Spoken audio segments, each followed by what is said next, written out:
पण स्थानिक पक्षाचा जो इथेचा उमेदवार आहे तो BJPशी संलग्न आहे। त्या स्थानिक पक्षाला मतदान केलं लोकांनी तर पुढे जाऊन तो BJPलाच सपोर्ट करणार आहे। गावभेट व आशीर्वाद दौऱ्यानंतर महाविकास आघाडीच्या उमेदवार भारती कांबळे यांनी आता पदयात्रेच्या माध्यमातून नागरिकांशी संवाद साधण्यास सुरुवात केली आहे। आज रविवार 5 मे रोजी त्यांनी या निमित्ताने वसई, नालासोपारा व विरार पूर्व भागात नागरिकांशी संवाद साधून त्यांचे आशीर्वाद घेतले। या प्रत्येक ठिकाणी भारती कांबळे यांचे औक्षण व पुष्पगुच्छ देऊन उत्स्फूर्त स्वागत करण्यात आले। आगामी लोकसभा सार्वत्रिक निवडणुकीकरिता पालघर लोकसभा मतदारसंघातून शिवसेनेने उद्धव बाळासाहेब ठाकरे संघर्ष कन्या भारती कांबळे यांना उमेदवारी जाहीर केली आहे। त्या दिवसापासून गावभेट व आशीर्वाद दौऱ्यातून त्यांनी बोईसर, वसई व नालासोपारासह ग्रामीण भाग पिंजून काढला आहे। याशिवाय शहर व ग्रामीण भागातील प्रतिष्ठित व लौकिक प्राप्त व्यक्तिमत्वांचे आशीर्वाद आणि पाठिंबा मिळवला आहे।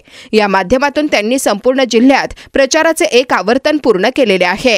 महाविकास आघाडीला सामान्य मतदार नागरिकांचा मिळणारा उत्स्फूर्त प्रतिसाद पाहता शिवसेनेने प्रचाराच्या दुसऱ्या टप्प्याला सुरुवात केलेली आहे। या टप्प्यात पदयात्रेच्या माध्यमातून नागरिकांशी संवाद साधून त्यांच्या अडीअडचणी व समस्या जाणून घेण्यात येत आहेत।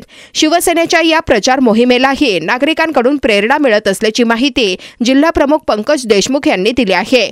या पदयात्रेत भारती कांबळे यांच्या सोबतीने महाविकास आघाडीचे पदाधिकारी आणि त्या भागातील नागरिक मोठ्या संख्येने सहभागी होत आहेत। मी जास्त काही बोलणार नाही। ह्या रखरखत्या उन्हात आम्ही आणखी 1 महिना प्रचार करण्याची हिंमत ठेवू। माझे शिवसैनिक माझ्या खांद्याला खांदा लावून प्रचार करतील। महाविकास आघाडीचे जितके पण नेते आहेत, महाविकास आघाडीचे जितके कार्यकर्ते आहेत, इंडिया आघाडी किंवा निर्भय बनवचे कार्यकर्ते, हे सगळे माझ्या खांद्याला खांदा लावून चालत आहेत आणि माझ्यासाठी प्रयत्न करत आहेत आणि प्रचार करत आहेत। तर त्याच्यामुळे आणखी 1 महिना आम्ही प्रचार करण्यासाठी मागे राहणार नाहीत आणि असाच प्रचार आमचा लास्टपर्यंत चालू राहील आणि आम्ही ह्या इलेक्शनमध्ये विजयाच्या शिखरावर पोहोचू। कसा रिस्पॉन्स आहे लोकांचा, काय कसं बघा, तुम्ही बघितलं असेल ह्या गाव मी मध्येच आता वाघोबा नगर वाटतं तिथे गेली होती, तिथेच्या लोकांनी बँड बाजा वाजवून माझं स्वागत केलं।